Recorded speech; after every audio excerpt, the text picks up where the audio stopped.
অনেকদিন পর নিজেকে নিয়ে কিছু কথা লিখলাম। ধ্বংসের দিকে তাকিয়ে মুচকি হাসি দেওয়া অদ্ভুত মানুষ আমি।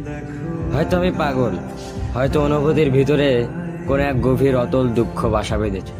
তবুও নিজেকে জোর করে হাসাতে শিখে গেছি। যেদিন ভেতরটা একবারে ভেঙে গিয়েছিল, সেদিনও বাইরে থেকে এক চিলতে হাসি মুখে নিয়ে সবার সামনে দাঁড়িয়েছিলাম। কষ্টগুলোকে আমি বন্ধু বানিয়েছি, একাকিত্বকে আপন করে নিয়েছি। মানুষ ভাবে আমি হয়তো সুখী, শক্ত, নির্লিপ্ত, কিন্তু তারা জানে না প্রতি রাত আমার এক একটা লড়াই। নিজেকে নিজেই বুঝিয়ে রাখি তুই ভালো আছিস, অথচ আমি জানি আমি ভালো নেই।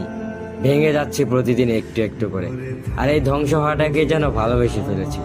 আমি সেই মানুষ যে হার মানার আগে হাসে, কারণ জানি কান্না দেখিয়ে লাভ নেই। পৃথিবী শুধু শক্তদের মনে রাখে, দুর্বলদের নয়। তাই আমি অদ্ভুত, আমি অনুভূতির আগুনে পুড়ে যাওয়া